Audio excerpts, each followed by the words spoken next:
Pode. Alô? Oi? Ai, que saudade de você, professora. Oh. Opa, vocês estão me ouvindo?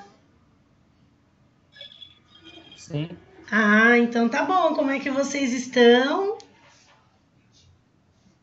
Eu tô ótimo, e você? Tudo jóia também.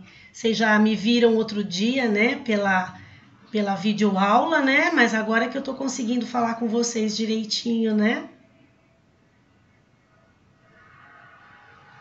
Agora sim. É verdade.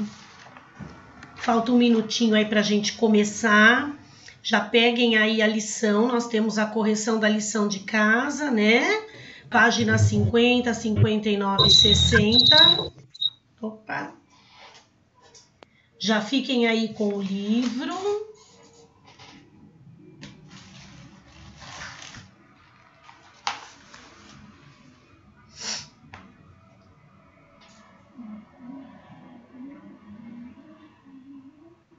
Pronto? Tá todo mundo aí já? Não, né?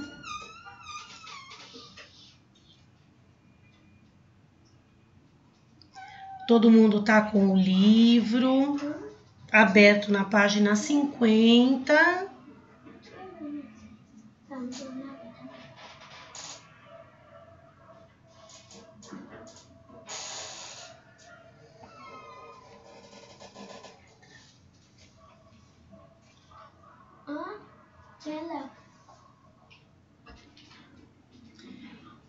Sua aula vai ter que acabar para eu entrar.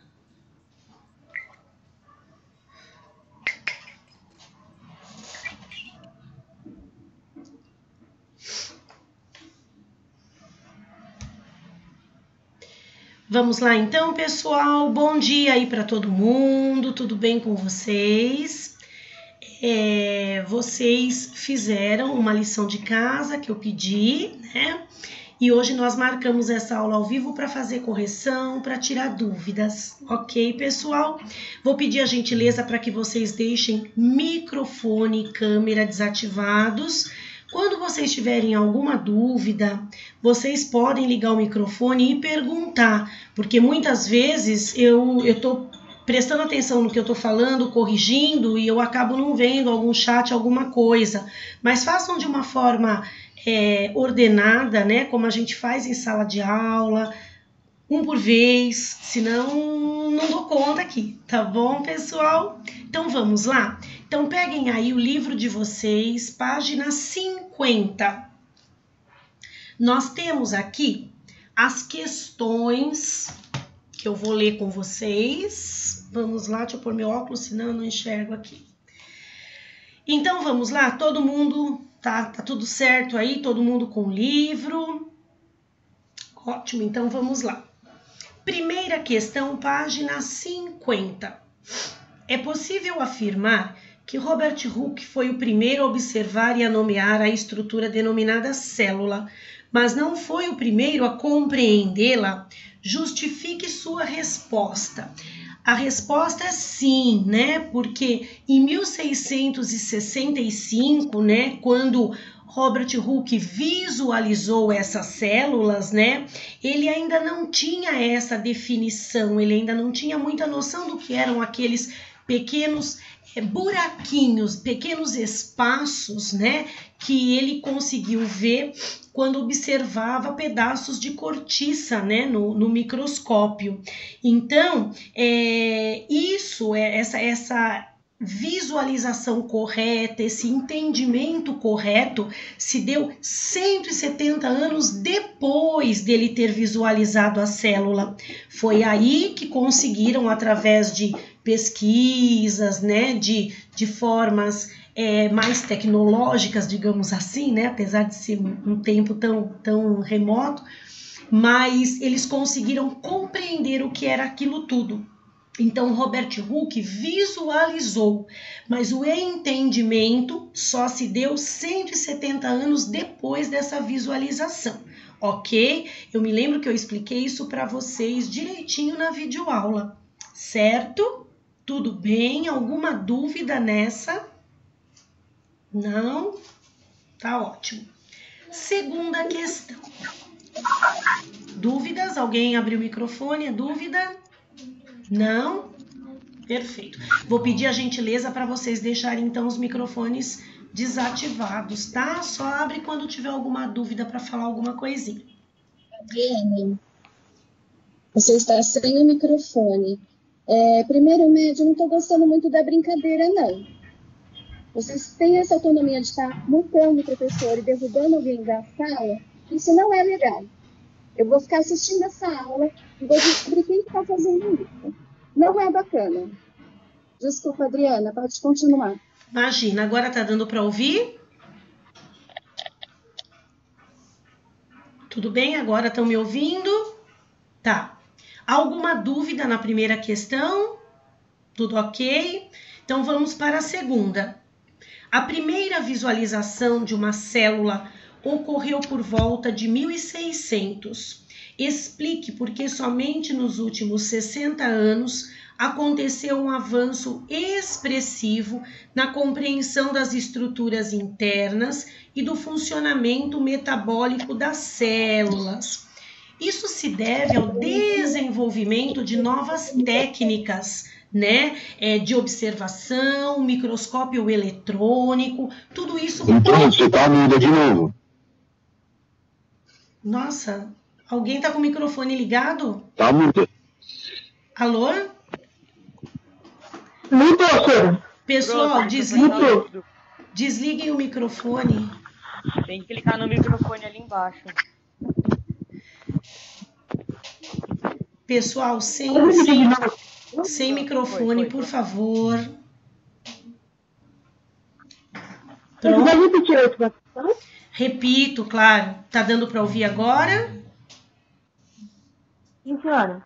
Então vamos lá. É a segunda, né? Sim. Eu vou pedir uma gentileza para vocês. Eu gostaria que vocês utilizassem apenas para prestar atenção, sem ficar entre vocês, derrubando, fazendo gracinhas. Por favor, isso daqui é para fazer a correção dos exercícios e tirar as dúvidas, tá? Ok, pessoal? Então vamos lá. Bom dia. Para essa finalidade, bom dia. Por favor, deixem os microfones desligados, tá? Prestando atenção. Então, no caso da segunda questão, isso tudo se deve ao desenvolvimento de novas técnicas, né? A descoberta do microscópio eletrônico, né, que possibilitou aí uma maior ampliação dessas células e um melhor entendimento. Quando Robert Hooke observou pela primeira vez, era uma coisa muito rudimentar. Agora, depois, né, de 170 anos, eles já tinham mais tecnologia, né? Novas coisas foram descobertas e conseguiram observar melhor as estruturas. Ok, pessoal? Terceira questão. De modo geral, as células procarióticas são menores que as eucarióticas. Justifique a diferença de tamanho entre esses dois tipos de células com base nas necessidades de trocas que elas realizam para a manutenção de suas atividades metabólicas. As células eucarióticas, aquelas que possuem o núcleo individualizado, elas possuem mais compartimentos aqui membranosos, né? E por esse motivo elas precisam ser maiores, porque elas têm mais coisas para agregar, né? Para que elas possam realizar todas as atividades metabólicas, elas precisam ser maiores. Então, por esse motivo, são maiores que as procarióticas, certo? Tudo bem? Quarto exercício. Há menos de 400 anos, um vasto mundo novo foi descoberto pela humanidade, o mundo microscópio. O advento da microscopia entusiasmou os pesquisadores a proporem a teoria celular, uma das mais importantes generalizações da biologia. Essa teoria se apoia em premissas fundamentais. Cite duas delas. As funções vitais... perguntaram aqui. Eu estou na página 50, questão número 4, tá? Então, as funções vitais, elas acontecem dentro das células, né? No interior das células, sendo que as células são as unidades funcionais de todos os seres vivos, funcionais e fisiológicas, né? As células, elas se formam sempre pela divisão de células já pré-existentes. Então, a teoria celular diz que toda célula vem de outra célula, né? Fazendo a reprodução celular. Então, através da reprodução, da divisão celular, as células vão aumentando em termos de quantidade. Ok, pessoal? Quinto exercício. Analise as seguintes afirmações a respeito das células. Então, vamos lá. Primeira. As células são as unidades morfofisiológicas dos seres vivos, correto? Perfeito. As células procariontes não apresentam núcleo individualizado, como o das bactérias, correto? Bactérias e cianobactérias, pertencentes ao reino chamado Monera, são procariontes, não tem núcleo organizado. O material nuclear fica todo disperso, misturado ao citoplasma. Terceira, as células animais e vegetais são eucariontes. Sim, né? Como eu disse anteriormente, procariontes, somente bactérias e cianobactérias. Todos os outros seres vivos são eucariontes. 4. As células dos protozoários e fungos são procariontes. Errado. Somente bactérias e cianobactérias são procariontes. Todos os outros seres são eucariontes. Então, a primeira, a segunda e a terceira estão corretas. Alternativa A. Sexta. A peste bubônica, conhecida como peste negra, matou mais de 20 milhões de pessoas na Europa no período da Idade Média. Essa doença é causada pela bactéria Yersinia pestis, organismo considerado procarionte.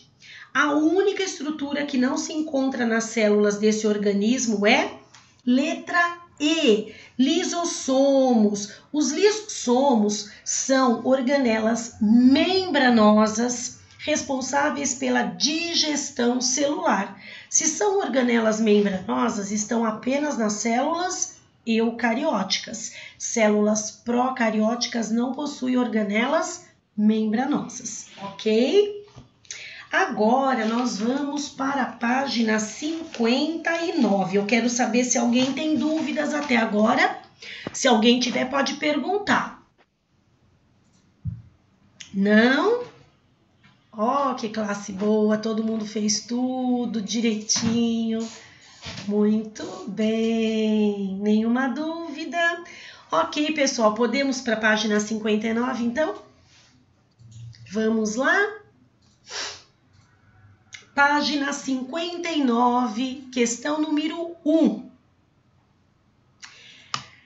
O uso de vinagre e sal de cozinha faz com que as folhas de alface e tomate murchem após um tempo, perdendo parte de sua textura. Esse mecanismo está relacionado à osmose. Explique como ocorre o processo de osmose que faz com que os vegetais murchem. Muito bem. Quando você acrescenta sal, né, o meio extracelular, ou seja, o que está fora da célula vegetal, se torna hipertônico. O que significa isso? Se torna muito concentrado. A osmose faz com que o meio menos concentrado perca água, doe água para o mais concentrado, para que haja um equilíbrio. Então, é sempre assim, a água vai do menos concentrado, que é o hipotônico, para o mais concentrado, que é o hipertônico, certo? Dessa forma, então, colocando sal sobre as folhas de alface, esse meio externo fica hipertônico. Aí o que acontece? As folhas do vegetal, do alface, começam a perder água, né? E vão murchando, tá certo? Tudo bem? Com essa perda de água, as células do alface ficam mais flácidas, né? Ficam murchinhas, né? Então, tanto o tomate quanto o alface perdem água para o meio externo. É por isso que quando nós pegamos uma salada de alface com tomate, temperamos com azeite, sal, limão, enfim, nós tornamos esse meio externo hipertônico. Se nós não comermos logo esse alface, esse tomate, o que acontece? Eles murcham e a gente percebe que no fundo da vasilha forma uma quantidade de água. Por quê? Porque a água presente nas células do vegetal vão saindo e vão ficando embaixo ali da tigela, não é?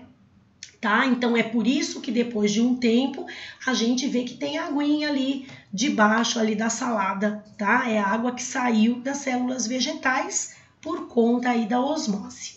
Certo, pessoal? Dá para fazer esse experimento aí na hora do almoço hoje, né? Com bastante salada, né? Aquela coisa toda. Então vamos lá. Entenderam? Primeira questão, ok? Nenhuma dúvida? Segunda, olha que bonitinho o esquema que vocês têm aí. Vocês têm uma foto, né, de um paramécio. O paramécio é um protista unicelular que vive em meio aquático. Esse organismo apresenta uma organela denominada vacúolo contrátil, que bombeia a água para fora da célula ou a acumula em seu interior. Se esse organismo se deslocar de um meio hipertônico para um hipotônico, como o vacúolo contrátil se comportará? Em qual sentido ocorrerá a osmose? Então vamos lá. No meio hipertônico, o meio mais concentrado, né? Esse vacúolo, ele permanece sem acúmulo de água, tá? Quando ele é colocado no meio hipotônico, ou seja, um meio menos concentrado do que ele, né, no seu interior, a água vai entrar por osmose. Lembra que eu falei? Sempre, quando você tem um meio muito concentrado e um pouco concentrado, sempre o pouco concentrado é o que tem mais água, ele vai perdendo água para o mais concentrado, para que haja um equilíbrio. Logicamente, essas células que perdem água começam a murchar, a ficar mais flácidas, né?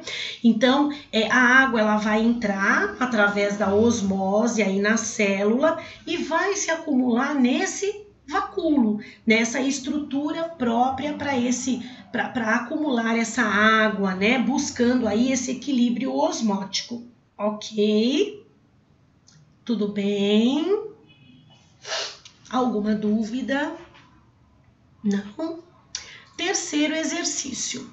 A membrana plasmática é um envoltório que controla a troca de substâncias entre os meios intra- e extracelular, a qual é possível graças à organização estrutural e funcional da bicamada fosfolipídica. Lembra? A membrana ela tem duas camadas, bicamada, né? Composta de fósforo e lipídios. Por favor, desligar o microfone. E a presença de proteínas de transporte na membrana. Sobre os processos de troca realizados pela célula, responda às questões propostas. Letra A. Por que o salgamento da carne é um recurso que possibilita a conservação desse alimento? Muito bem. Quando nós pegamos um pedaço de carne, colocamos sal nessa carne, tem alguém com o microfone ligado? Por favor, desligar o microfone. Quando nós pegamos um pedaço de carne e colocamos sal nessa carne, nós tornamos esse meio externo hipertônico, muito concentrado. Aí o que acontece? As células animais, as células da carne, começam a perder água para esse meio. Ok. Começa a perder água para esse meio externo, fazendo com que ela fique desidratada. Quando você desidrata uma carne, qualquer ser vivo, inclusive bactéria, não consegue se instalar, porque qualquer ser vivo precisa de água para sua sobrevivência.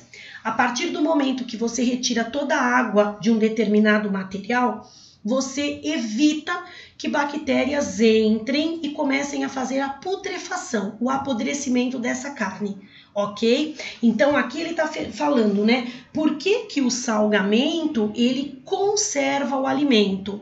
Porque o salgamento faz com que a carne perca água, né? Através da osmose, ficando desidratada. Ficando desidratada, as bactérias não conseguem se alojar, fazendo com que não haja o apodrecimento, já que essa putrefação, esse apodrecimento se dá graças à ação de principalmente bactérias e de fungos também. Tanto um quanto o outro não consegue se instalar, tá? Então, por isso o salgamento é utilizado para conservação, né? Se vocês pensarem naquelas carnes secas, carnes de sol, elas ficam penduradas sem uso de refrigeração, né?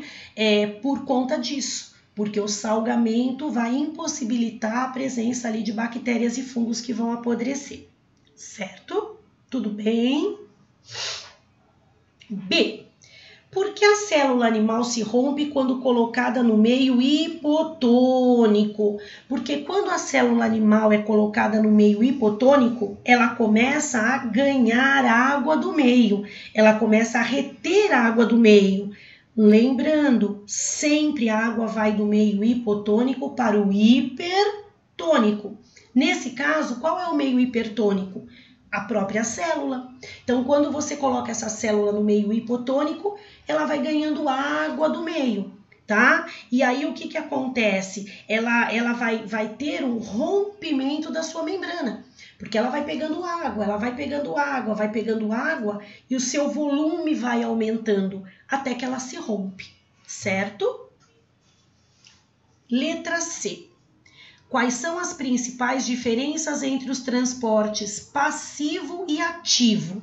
O transporte passivo, ele acontece, né, quando as substâncias atravessam a membrana plasmática a favor de um gradiente de concentração. Nós não temos gasto de energia pela célula nesse transporte, tá? O transporte ativo acontece quando as substâncias atravessam a membrana contra o gradiente de concentração, com consumo de energia. Então vamos lá, transporte passivo a favor ao gradiente de concentração, sem gasto de energia. Transporte ativo contra o gradiente de concentração, daí o uso de energia, o gasto de energia. Deu para entender?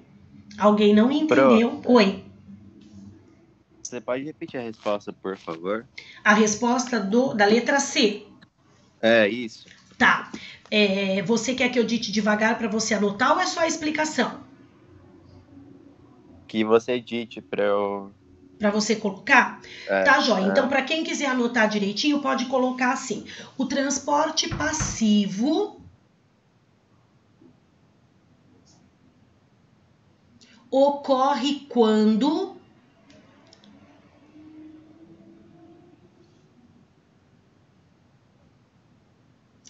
as substâncias atravessam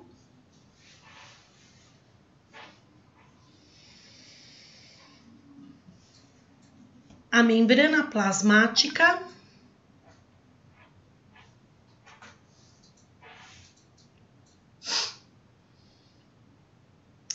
a favor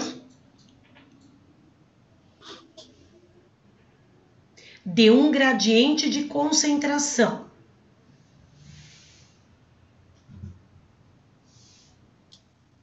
Vírgula.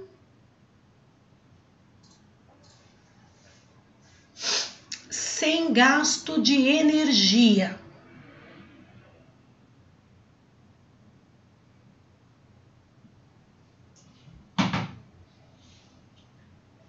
Ponto. O transporte ativo ocorre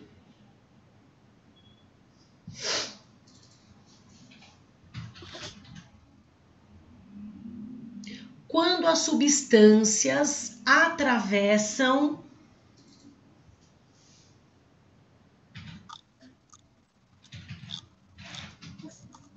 a membrana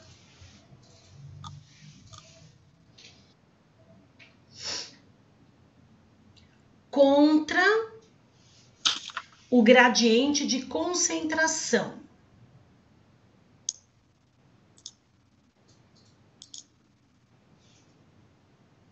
Vírgula, com consumo de energia. Ok?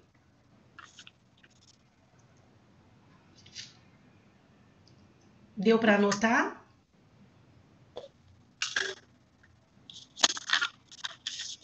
Sim, obrigado. De nada. Mais alguma dúvida? Não? Podemos continuar? Pro, Oi. o que seria um gradiente de concentração? Seria aquela diferença entre o meio hipotônico e o hipertônico. Então, quando eu pego, por exemplo, o meio menos concentrado, que é o hipotônico, e o hipertônico, essa passagem, tá, daquele menos concentrado para o mais concentrado, então gradiente de concentração, ele está indo para o meio mais concentrado. Ah, tá. Entendi. Obrigado, Pro. De nada. Mais alguém? Não? Não? Tá, então, só voltando, o gradiente de concentração é quando eu tenho o meio menos concentrado e ele vai para o mais concentrado, tá certo? Isso é o normal dele, é sem gasto de energia. Vamos lá, então, exercício 4. Na imagem está representado um macrófago, célula envolvida na defesa do organismo humano, englobando bactérias. Identifique os processos de transporte em massa enumerados e explique a importância desse tipo de transporte no desempenho da função do macrófago no organismo. Então vejam aí, vocês têm um esqueminha com alguns números, correto? Então vamos lá. O número 1, ele indica a fagocitose. O que é a fagocitose? É quando a célula ela engloba, ela lança projeções da membrana e ela engloba partículas sólidas. Fagocitose. Número 2 é a fusão, é a junção ali do lisossomo, que é a organela responsável pela digestão celular, e a vesícula, né, da membrana que se forma na fagocitose, ou seja, aquilo que foi englobado juntamente com esse lisossomo que vem para digerir, tá? Então, o 2 é fusão de lisossomo. Estão me ouvindo? Alguém falou que está travando? Posso repetir, sim. Número 1, fagocitose, que é o englobamento de partículas sólidas, tá? Então, coloquem número 1, fagocitose. Número 2, fusão de lisossomo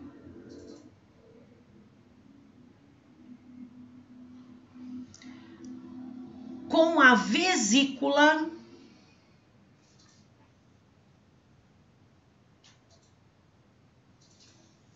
de membrana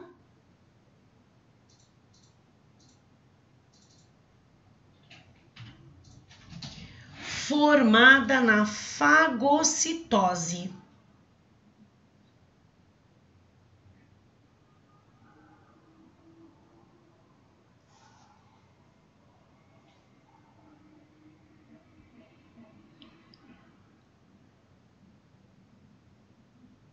Certo? Número 3, exocitose, ou seja, exo, fora, então ele está expulsando alguma coisa da célula. Exocitose. Na verdade, por meio da fagocitose e da exocitose, esse macrófago, né, ele pode englobar agentes estranhos ali ao corpo, né, digerir esses agentes, eliminando os resíduos que sobram para o meio externo, para fora aí da célula, né? Dessa forma, eles conseguem combater os agentes infecciosos. Ok? Tudo bem com essa questão? Quinto. Qual é a terceira? Alguém me perguntou qual é a terceira? É isso? Terceira é o quê? Número 3, é isso? Exocitose. Tá? Ou seja, o que é a exocitose? Exo, fora. Então, ele vai expulsar alguma coisa, ok? Se fosse endocitose, endo é dentro. Quando entra alguma coisa pela membrana, né? Exo é quando expulsa. Tem alguma coisa lá dentro que não vai interessar mais, então vai para fora, tá bom?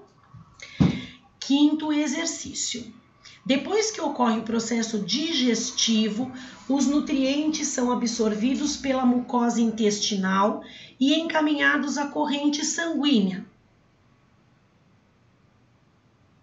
Que tipo de especialização da membrana celular possibilita a realização desse mecanismo de absorção com a melhor eficiência? São as microvilosidades. O que são microvilosidades? Algumas células, né, algumas partes de membrana possuem aí pequenas reentrâncias formando as microvilosidades. Qualquer célula que tenha microvilosidades tem como principal função a absorção de alguma coisa. Então, as microvilosidades possibilitam que o material fique mais tempo em contato com as paredes da célula, porque se vocês olharem no livro, as microvilosidades são pequenas voltinhas. Então, o alimento, quando ele passa por aí, ele fica mais tempo entrando nessas voltinhas, aumentando o tempo de contato com essa superfície, aumentando o tempo de absorção. Onde nós encontramos as microvilosidades? Por exemplo, no nosso intestino delgado, que é responsável pela absorção de nutrientes. Ok? Tudo bem? Então, vamos lá. Sexto, na imagem estão representadas duas placas de cultura celular utilizadas para analisar a atuação do glicocálix no reconhecimento celular. Por aí a gente já sabe então que a função do glicocálix é reconhecer uma outra célula para ter afinidade, certo? Na placa A, as células crescem até preencherem os espaços, cessando o crescimento. Na placa B, as células continuam a crescer, mesmo após preencherem todos os espaços disponíveis. Letra A. Em qual das duas placas é possível identificar falha na ação do glicocálix e por quê? Então aqui, se vocês olharem o esquema, tanto A quanto B, vocês vão observar que a falha provavelmente na placa B, né? Porque as células, elas não cessaram a multiplicação, elas continuaram se multiplicando, mesmo após aí o preenchimento de todos os espaços da placa. Então, existe um limite ali de crescimento. E pelo glicocálix, as células conseguem ter essa percepção. Então, vejam, aqui na letra B, elas começaram a formar aglomerações, foram se reproduzindo sem parar, sem perceber o limite, né? Então, provavelmente na placa B, o glicocálix ali teve uma falha, né? Impediu aí o reconhecimento celular. Tudo bem? Letra B. Explique a relação entre a falha na função do glicocálix e o desenvolvimento de tumores, né? Bom, O glicocálix ele vai atuar sempre, né, quando as células de um determinado tecido estiverem em contato, né, as multiplicações celulares, elas sejam inibidas aí pelo reconhecimento celular, tá? Então, eu acho assim, cada vez que você tem uma alteração nesse reconhecimento, você tem uma mudança no comportamento dessas células. Ok? Tudo bem? Dúvidas? Nenhuma dúvida? Tudo ok? Bom, então agora nós terminamos, que bom. Nós terminamos aí a correção dos exercícios. Repetir. Qual você quer que eu repita? É a letra B. B. Sexto exercício, letra B, é isso? Perfeito. Você quer que eu repita a explicação ou você quer que eu dite para você anotar?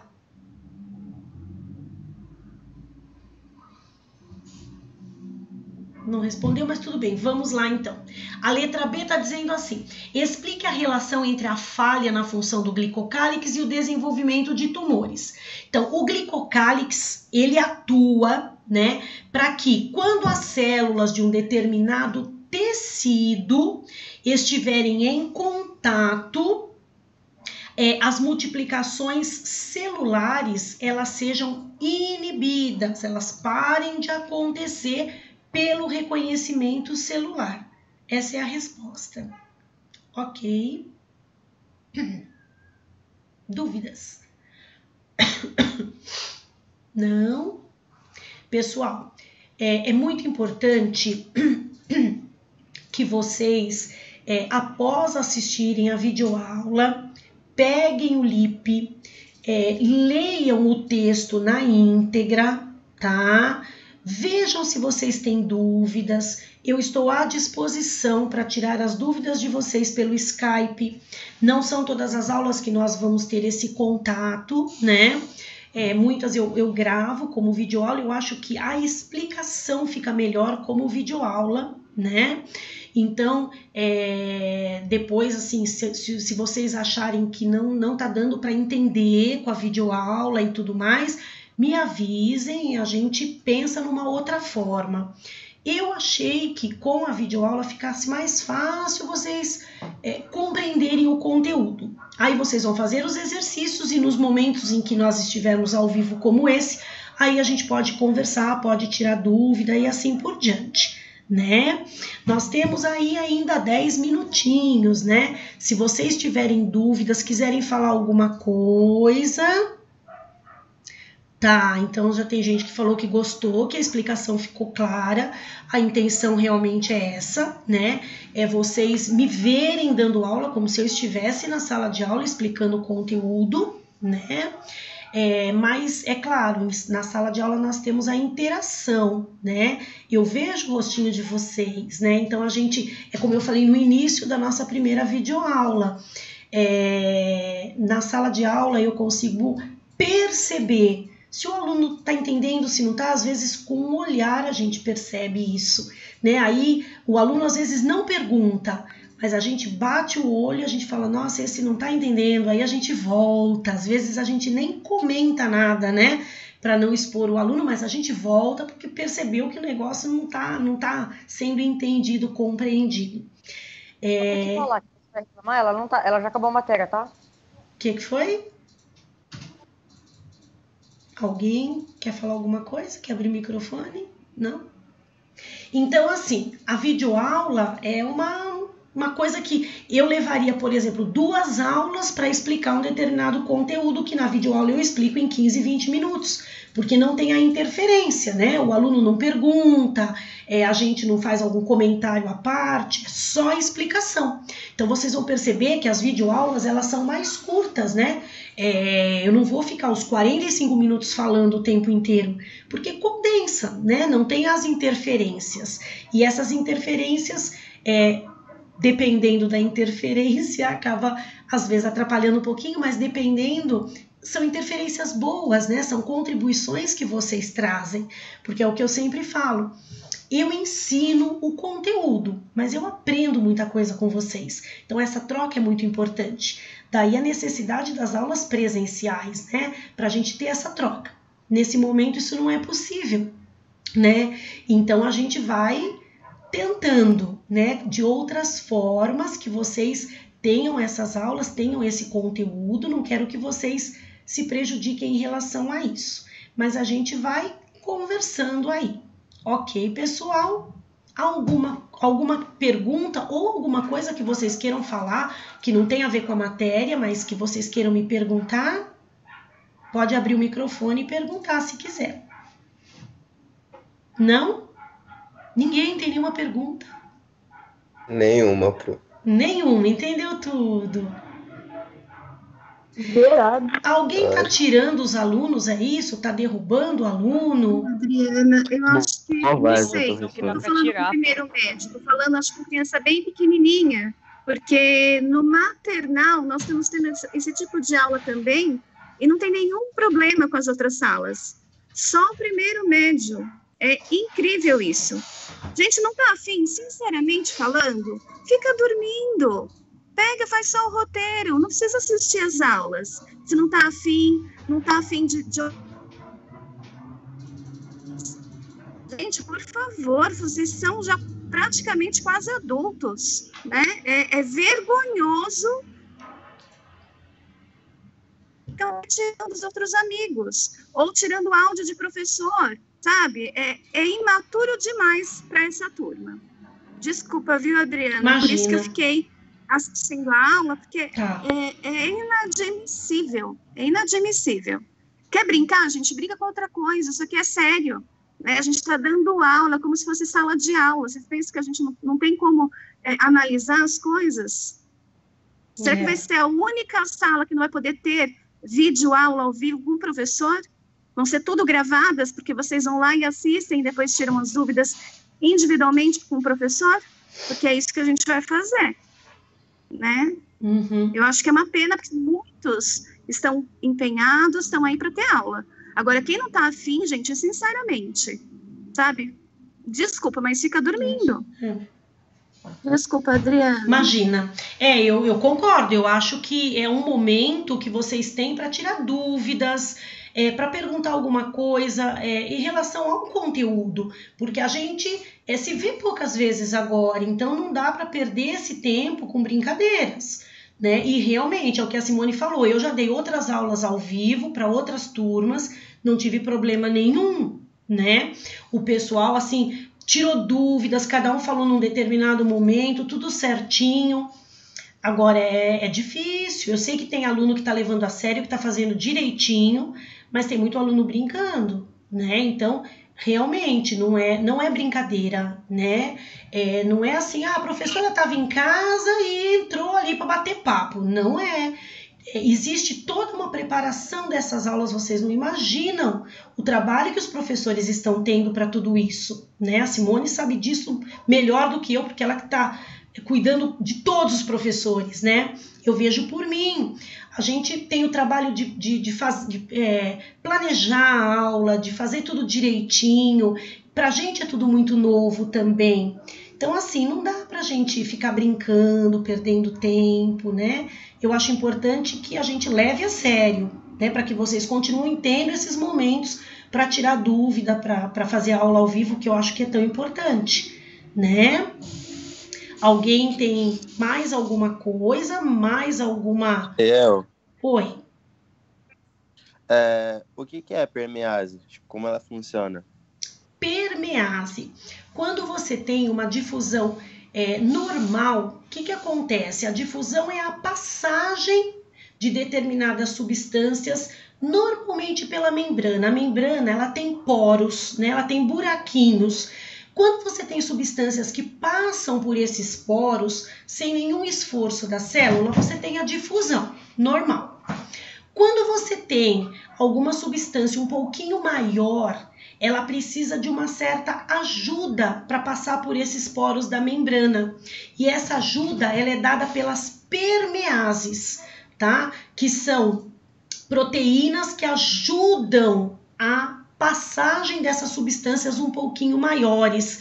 Então, nós falamos que houve uma difusão facilitada, né? Ou seja, você tem um facilitador, você tem alguma coisa que vai ajudar essa substância passar por esse poro, né? Como se você tivesse um buraquinho e quisesse passar alguma coisa um pouquinho maior. Então, você força para que isso aconteça, tá? Então, as permeases é que fazem isso, tá?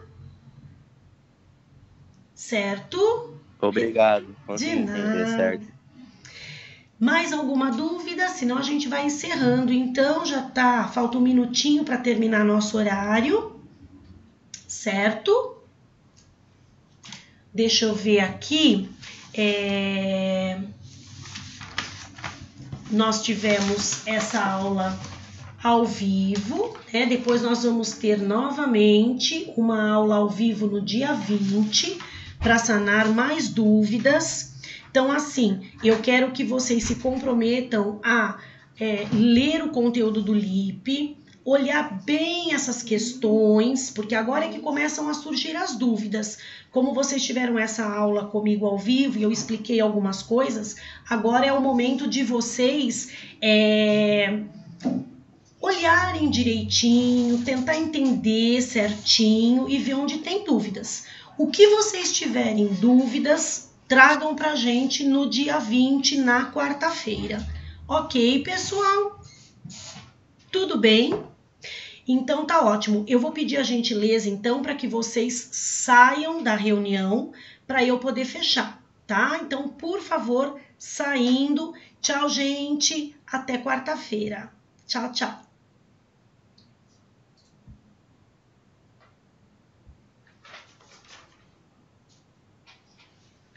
Eu tô ao vivo. Eu tô gravando, eu tô ao vivo. Para, Bia. Nossa. Nossa, tchau. Tchau.